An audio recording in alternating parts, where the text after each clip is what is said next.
never, ever be a return to public life for Prince Andrew. There was only ever the slightest chance, but this program draws up the drawbridge and releases the portcullis on him, barring him forever.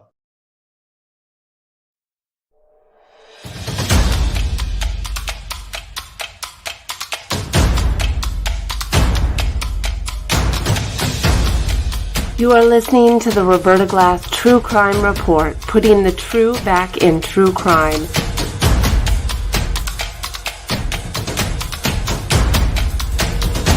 From New York City, Roberta Glass is now on the record.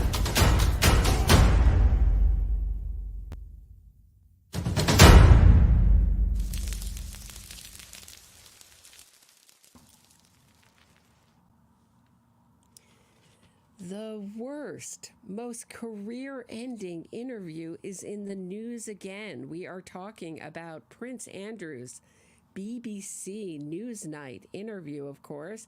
Netflix has released a new film, Scooped, based on Newsnight booker Sam McAllister's book, Scoops, all about Prince Andrew's car crash of an interview. And it's starring Gillian Anderson and Billy Piper, as well as Rufus Sewell as the unsweaty prince himself. To discuss is special guest, royal watcher, my mother. Welcome, Mom. Hi, Roberta. So lovely to be with you. So nice to have you here. So why do you think that this interview, years after it was done, still captures the public imagination? Well, one thing about royalty in the past, they were very intent on keeping the mystique of royalty and not letting in too much light on their lives.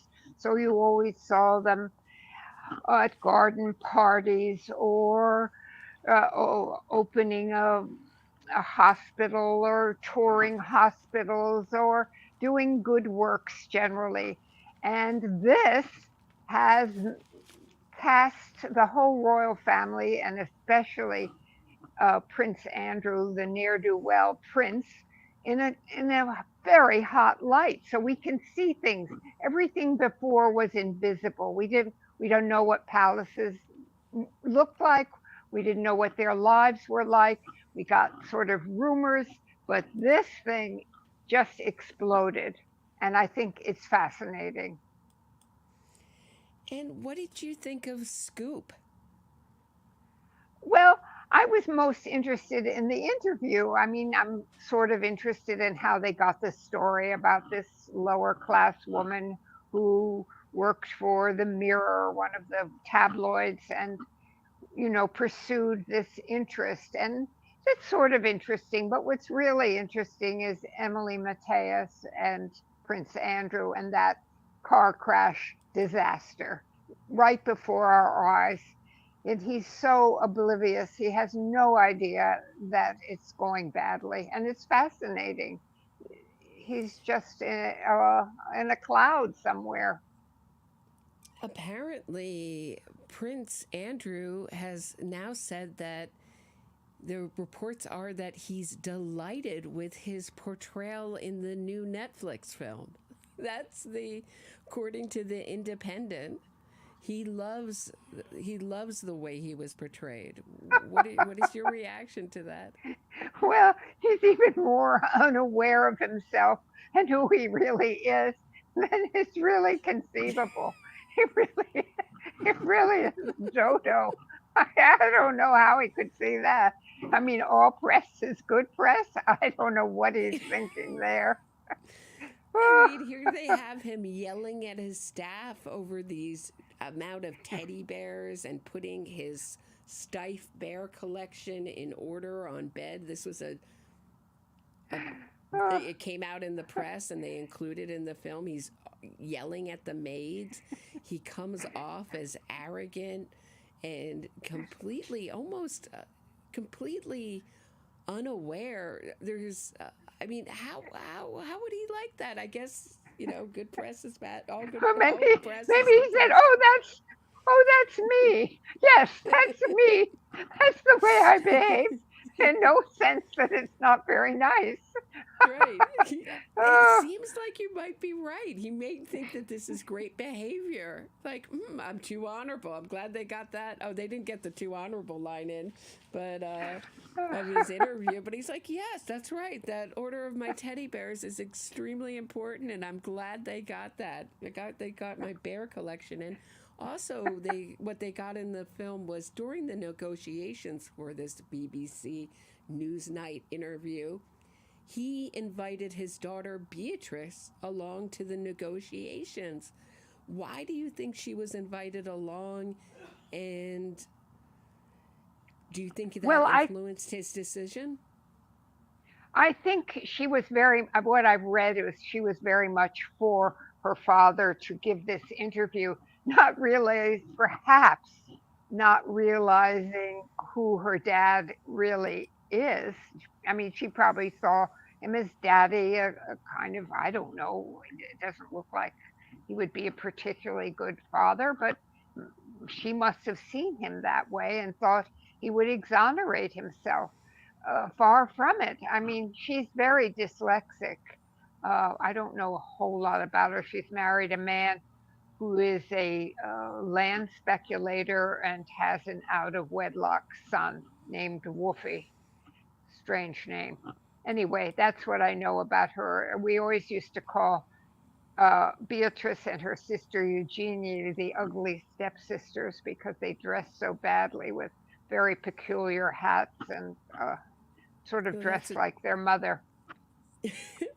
Kind of a tradition. The hats, of course, in England society, the wearing of really big hats or tall hats. Yeah. Yes. Certainly. But maybe Woofy sounds like a name of one of Prince Andrew's stuffed animals to me. I don't know. Oh, gosh. But the one thing that really they did include was a clip, and this is the clip that really captured the public imagination. I mean, almost every part of this interview was terrible, but the clip that captured the public imagination, of course, was Prince Andrew saying he could not have been with Virginia Giuffre, even though there's a photograph and it was verified by the FBI, because he was in a Woking Pizza Express. And I'm just going to play the clip and we can talk about it. On that particular day that we now understand is the date, which is the 10th of March, I was at home. I was with the children. I'd taken Beatrice to a Pizza Express in Woking for a party at I suppose sort of 4 or 5 in the afternoon. And then because the Duchess was away, we have a simple rule in the family that when one's away, the other one's there. I was on terminal leave at the time from the Royal Navy, so therefore I was at home. Why would you remember that so specifically? Why would you remember a Pizza Express birthday and being at home? Because going to Pizza Express in Woking is an unusual thing for me to do. A very unusual thing for me to do. I've only been to Woking a couple of times, and I remember it weirdly distinctly. As soon as somebody reminded me of it, I went, oh yes, I remember that. Are you there? Yes, he remembers it weirdly, distinctly, but he had to be reminded of it. As soon as someone reminded him of it, because it was so weird, he remembered exactly what date it was, and he knew that he couldn't have been with Virginia Roberts Giuffre at night at Tramps because he was at Pizza Express at 4 and 5 in the afternoon. And home with the children. Because they had a special arrangement. The Duchess was away and he was home with the children. But who knows? I mean, I'm sure, you go to Tramps at 10 or 11 at night, and I'm sure after the children were in bed, he could go anywhere he wanted to go. There's always housekeepers and valets and goodness knows who else in the house, so they wouldn't have been alone. It just doesn't make sense. It's a kind of But why stupid. was that the thing, Mom, that stuck in the public imagination of all the terrible things he said? Almost every answer is so bad. Why was it the Pizza Express thing at Woking that really became ridiculed the most of anything?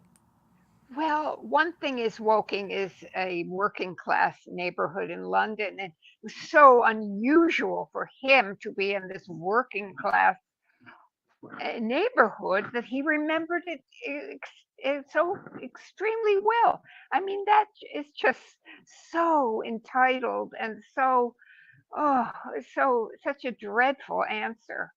I mean, he's so superior in that remark. Oh, no, I wouldn't go to Woking. I only go to South Kensington and Richmond. I wouldn't go to Woking. Really. One thing that Scoop, left out was our favorite part, both that we share, which was that Prince Andrew said that he was, let's see if I have it here, he was way too honorable, right? And that Yes. because he was too honorable and he had to break up with Epstein in person. And I'm going to set this up in 2 clips and see if my audience can see what's the problem here. Okay, so Okay. see what the issue is with this too honorable. I had to break up with Jeffrey Epstein in person. I had to tell him I'll never see him again, and that just happened to be the time when the paparazzi took a picture of us together in 2010. Just happened to be was the time I was having this person-to-person breakup with my not very close friend Jeffrey Epstein. So let's just take a listen of 2 clips here, and let's see if the audience can pick out the issue. Jailed. This was Yes. your friend. How Yes. did you feel about it? Well, I ceased contact with him after I was aware that he was under investigation, and that was later on in 2006. And I wasn't in touch with him again until 2010. So I just it was one of those things that if somebody's going through that sort of thing, well, I'm terribly sorry, I can't be. So no contact? No contact. When he was serving time, there was no call, no letter, nothing there? No.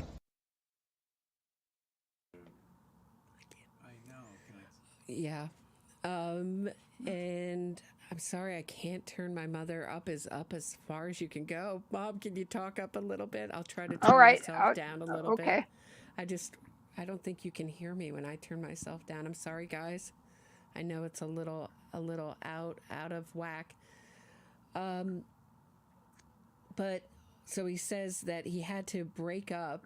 He went no contact in 2006 until he broke up with him in 2010. And then this is our favorite clip, the too honorable. Take a listen. It was a convenient place to stay. I've gone through this in my mind so many times. At the end of the day, with the benefit of all the hindsight that one could have, it was definitely the wrong thing to do. But at the time, I felt it was the honourable and right thing to do, and I admit fully that my judgment was probably coloured by my tendency to be too honourable, but that's just the way it is. My tendency to be too honorable. Oh. Right. His tendency to be too honorable. Too honorable. I mean, how? He's too great. And then he says he doesn't regret it because he learned so much. I know. He only regrets that he didn't break up with him after it was publicly known. And there's lots of references in this to him being Oh, let me say, I'm sorry, I just lost my train of thought. There's lots of references to him getting so much out of it and being around all these fantastic people and learning so much from Jeffrey Epstein, but we still don't know what Jeffrey Epstein did. He had someone who made not one trade. Well, he had maybe Ghislaine arranged really interesting dinner parties. I don't know. This is so ludicrous. I mean, really, what did he learn? We don't know. I think he must have liked the connections of meeting people from the UN and I don't know what. I mean, it's so ridiculous. It's just absurd. But he has no sympathy for any of the women. No, what? No, but he did learn a lot. Oh my goodness. It's so bizarre. So bizarre. You know, I just, and he says, the other crazy thing is he says, I don't remember whether I met Virginia Giuffre or not. And I can't tell you that the picture is doctored, and I can't tell you that she's a liar, but I don't remember meeting her.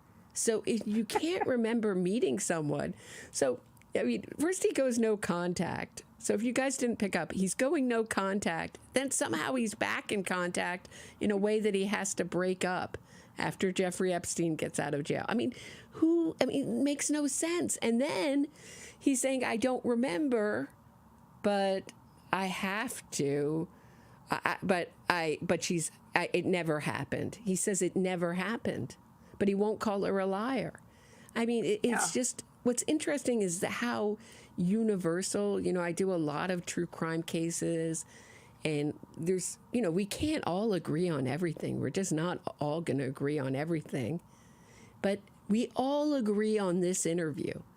Everyone, no matter who you are in society, agrees that this interview was a mistake, that it's the worst interview ever given in the history of the world. Well, no one is given a worse interview, a more career-ending interview. I mean, we're talking about Whitney Houston's whack interview looks great compared to this. Frost Nixon looks amazing compared to this. He still got honored, and yet after this, Prince Andrew looked like he was going to go on, or the Queen was going to stick by him. How quickly did she turn around and not support him? I mean, and take away his titles. I think it was 2 days. I think, it just kept pouring in that this was a disaster. And even her favorite child had to be banished. That's what we can say. That had to happen. Or, I mean, it's the worst thing since Edward VIII, who was a Nazi sympathizer for the royal family, from the abdication and all of that, was almost brought the monarchy to its knees. And this would have. I mean, you can't have somebody like this in your immediate family. I mean, Charles has included him in Christmas and in the Easter celebrations, but he can participate backstage at the Garter ceremony in June, but he doesn't go in the procession. I think they don't know what to do with him. They wish he would go away and move to Frogmore Cottage and get out of the Royal Lodge, but he won't. He is determined to stay there, and he's going to try and rehabilitate himself, but I think that's impossible. But why does he tell lies that are easily, or tell stories that are easily disprovable? For one, that he only wears a suit and a tie when he's out, that he doesn't like public displays of affection, and that he doesn't sweat. I mean, and apparently he told this "I don't sweat" story, and they thought, oh, he'll never say this on air. We thought, oh, too bad. What an explosive thing to say. I don't sweat because I'm a war hero in the Falkland War. And I take very few pictures, too. He takes very few pictures. So why do you think he thought that was a winning strategy? Is he dumb? Well, he doesn't have any common sense. And of course, everybody in his life has told him he's wonderful, he's special, he's so entitled, he's so, and he had the queen's back all the time. So he doesn't really, I guess he doesn't really sort things out too well, what might work and what everything has worked pretty well for him all his life. So go with it, This story worked here. Why not try it again? Nobody told him that's really stupid. And all the secretaries and equerries, they all kowtow and tell him he's wonderful. And even probably the servants, all his life, he's been special. And one of the things that's portrayed is his secretary and Prince Andrew himself, after the interview's over, thinking he did great. So is that just that lack of self-awareness? I can understand that with Prince Andrew, but what happened to his secretary who said to Emily Mateus, the Newsnight anchor who did the interview, wasn't he wonderful? Or said to one of the Newsnight staff, wasn't he wonderful? I mean, what was she thinking looking at that interview? I guess everybody except his secretary thought the interview was bad, and Prince Andrew. So I would like to retract what I said before. Everybody except two people in the world, Prince Andrew and his secretary, thought it was the worst interview in the history of the world. What was wrong? What happened to her? Was it Stockholm Syndrome? Was she in love with him? What happened there? Why couldn't she see clearly that those weren't good answers, and not showing any sympathy towards Epstein's victim wasn't a winning strategy? Well, of course, she had promoted this interview, so she was kind of hoping it would go well. And, she's used to Andrew and his foolishness. So, it looked like a normal Andrew encounter to her, I would imagine. But, she's worked for him for quite a while. She doesn't anymore. She quit. I mean, I guess she was fired right after that, or went away with a tail between her legs. But disaster. I think you're loyal to the person who pays your salary, and you've been around him for quite a while. Right. So the ending of the interview, I'm going to just play one last clip where he talks about Jeffrey Epstein conducting himself in a manner most unbecoming, and Emily Mateus jumps in and corrects him. Hold on one second. Let me just find it.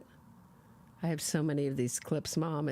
They're amazing. From I Don't Sweat to I have all of them listed. I have all of them here. Have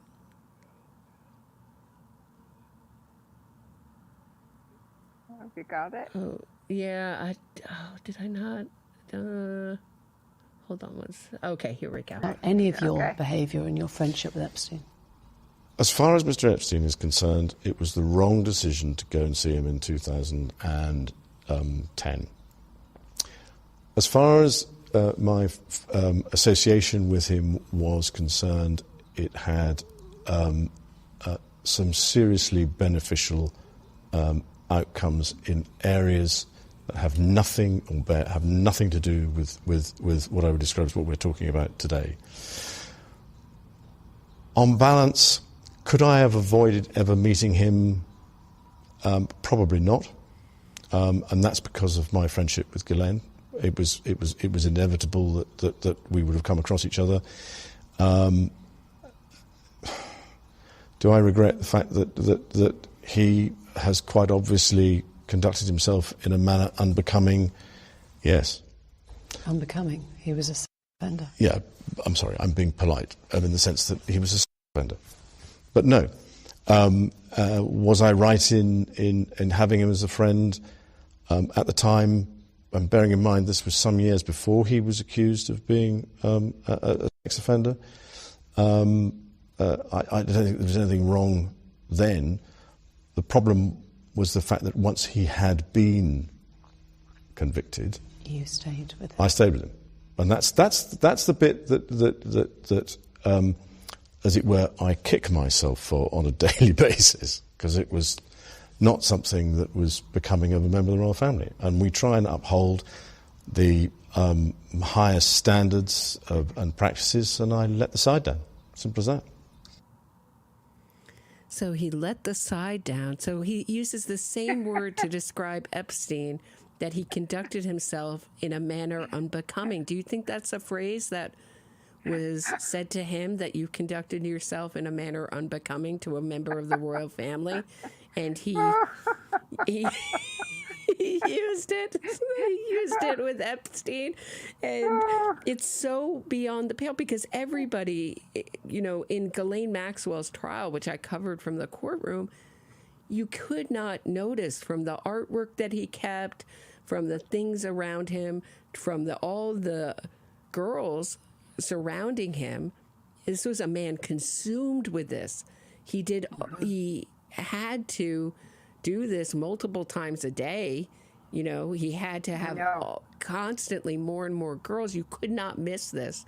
And it seems like what Prince Andrew is saying, I'm sorry that once it was publicly known, I was happy, and he'll say this in other ways, that I shouldn't be seen with you. When he talks about breaking up with him, I can't be seen with you. So I can meet you in private, but I just can't be seen with you. We don't want anyone else to know. And I don't think anyone knew until this interview how deep their relationship went. I think that's right. What do you think? I think that's right. I mean, the butler in the Palm Beach house, Jeffrey Epstein's house, said he had stayed there for 2 weeks. And someone else, I think a gardener, saw him cavorting on Little St. James Island with women. So if you're a royalty, you can pretty much airbrush a lot of stuff out. For instance, Fergie took a bribe to get influence. She was in debt, and she took $40,000 from an undercover newspaper man. But we kind of forget that, and we think, oh, poor Fergie, she has cancer. We want to rehabilitate her. Or you can airbrush stuff out when you can control the press, and this one you can't. It's so blatant. There's nothing you can say about it. It is out there. He looks like a fool and a dope and a pervert. So there you go. There's the royal family. Did anything good come out of this interview at all? Anything good for Prince Andrew?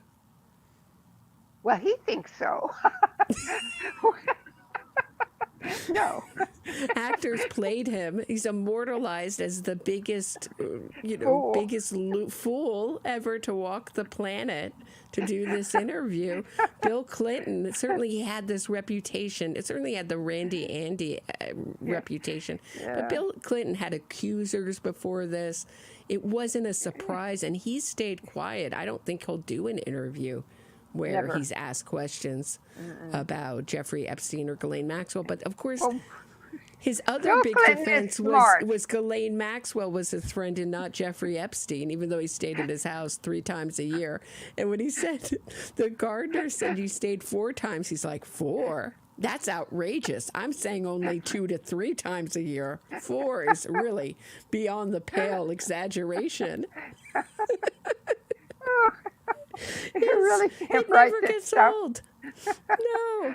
And he says it's almost a mental health issue for him to speak out because it's been gnawing at him. And he said, my whole family knew Epstein at the end of it. I mean, how close is he? I mean, and then to just have, he's like, well, the women should rightly speak out, except for Virginia Giuffre. She's off, except for the one accusing me. She shouldn't speak out because she doesn't know what she's talking about. Even though I don't remember it, it never happened. What I can't remember never happened. I mean, what terrible arguments. Horror. I mean, if this were a cross-examination, he would just be a puddle on the floor. I mean, well, he was. He was. she really stuck it to her. Can you imagine? I mean, the thing that Scoop does so well is it gives us a glimpse into what it might have been like to have been in the room while this was going on, and just the jaws, everyone's jaws were on the floor except for Prince Andrew. Says, "Oh, this is going quite well." When when the assistant tries to get that date down, as if that date in the afternoon has anything to do with tramps in the evening. Also, he doesn't know where the bar was, Mom. He doesn't know where the bar was at Tramps. He can't find it, or he couldn't ask where it was, or he just can't navigate it. So it wasn't that the bar, because he doesn't know where it was. Please, and he doesn't. It's very dark in there.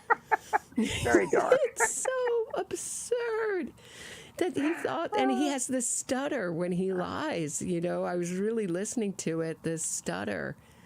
How did he thought? He was like, great, I'm going to be exonerated, and I can go on with my life. I mean, what was the life that you think that he would have gone on with? I mean, he was no longer the trade commissioner. What would he have done had this gone well? We had a golf tournament, and he had this thing pitch at the palace where people would, present their ideas for business. And, some people would, all of those folks who sponsored it pulled out, everybody. The Prince Andrew School in Nova Scotia has changed its name. I mean, it's gone pretty bad when that happens. And the people in York don't want him to be the Duke of York anymore. I mean, it's pretty bad. It's really bad for him. Super bad. There's just been documentary. There's a documentary on Hulu. There's a documentary on the Peacock network. There's called Banished on Prince Andrew. There's now Scoop. I mean, how much more books on just this interview? Getting just this interview. I mean, do you think could there be another interview worse than this that could eclipse this interview?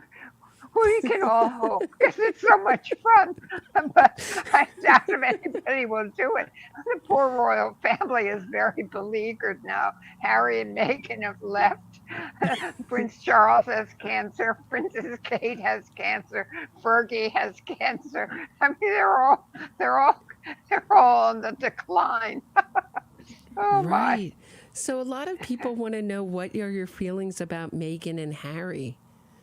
Will they? Do you think there's any way back for them? And what is your feeling on Meghan Markle? Do you like her and Prince Harry, and where do you think they'll end up?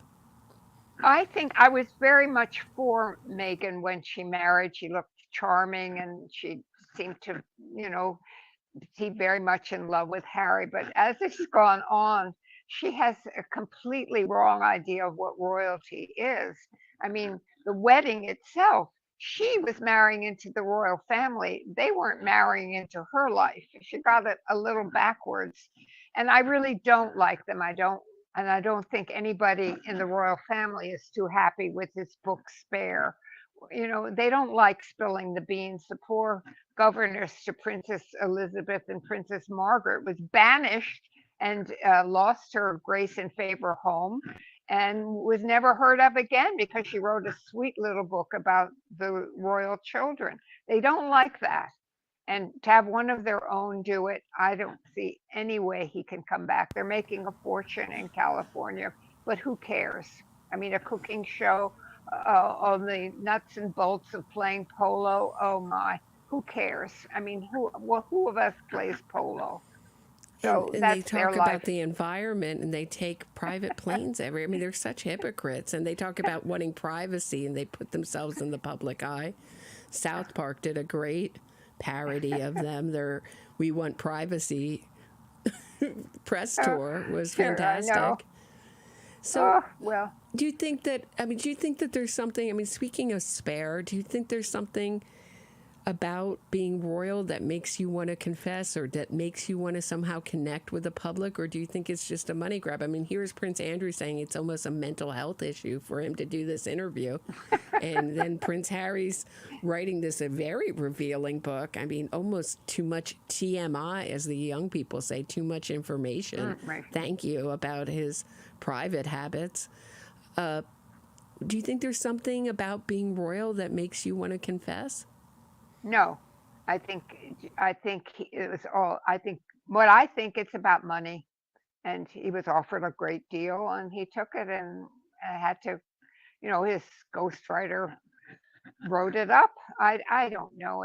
It's very tawdry and unbecoming, really unbecoming. He let the side down, as Andrew would say. So someone's asking you what you think of Kate Middleton being missing. Do you think that there's more to just than just being sick to her situation? I think she has a serious cancer. That's what I think. She looks so incredibly thin all the time. She's always very thin and very tense woman. And I think that's what I think. I think it's very serious. But where is her husband when she made this announcement? Do you think that was a good idea to just have her make the announcement alone without the support of her family without her family there? Well, I don't think it would have been appropriate to have her young children there. I think she wanted to write the address, and I think she wanted to do it herself. It was a little odd that he wasn't nearby. Who knows what their relationship really is? I don't know. So, what do you think that the future of the royal family is? I mean, I think that if anything, the Prince Andrew story has taught us that, and even Prince Andrew himself said that this is a new age with social media. How do you think that the royal family is going to engage in this new age? What is the place for them in the future? How are they going to relate to the public? Yeah. Well, they're limping along. People I think probably Charles will have a rather short reign, and then it will be William to figure it out, and perhaps Kate if she survives. Um, they're in a rather tenuous position right now. They have to navigate all this new stuff, and everything has changed. The world has changed. And I don't know. They're an anachronism, really. Nobody lives the way they live. It's it's it's. I haven't got any particular words of wisdom about it. I think they'll have to find their way and get younger people involved in their lives to show them how things will be and how things are done now. It's all different. What do you want out of it as a royal watcher? Why are you so fascinated, and what do you get out of it? I mean, what fascinates you? Why do people watch the royal family? They're not personality plus, Mom, No, that's for sure. I think it's partly because they live, they represent England. They live in a completely different way than any of us live. We're not surrounded by social secretaries and equerries and footmen and palaces, and it's a very peculiar way. They don't shop, they don't they don't vacuum, they don't do any of the things that we do as normal people, and it's so peculiar. I don't know. It's like a game, sort of how it all figures out and what they do, and and they have such tremendous wealth, which isn't good for anybody to be that wealthy. So is that the fantasy for you, Mom, that you won't have to vacuum? No, my fantasy is I'd like to try on all the tiaras. I really think they're great. Especially when I'm vacuuming. You want to vacuum in the tiaras.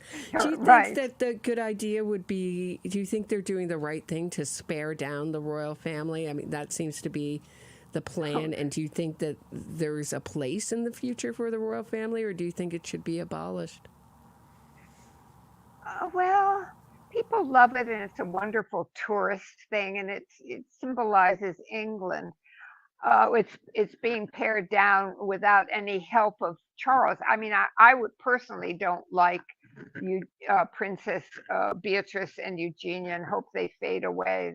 They seem quite ghastly, and Princess Michael of Kent, another one who should disappear, and poor old Duke and Duchess of Kent are really tottering. I think he's 90 now. And the Duke and Duchess of Gloucester, who are George VI's brother, he's hanging in there, or not brother, it's his nephew. They're hanging in and doing royal duties. She's Danish, seems like a very nice person, but you know, their children aren't going to be a part of it.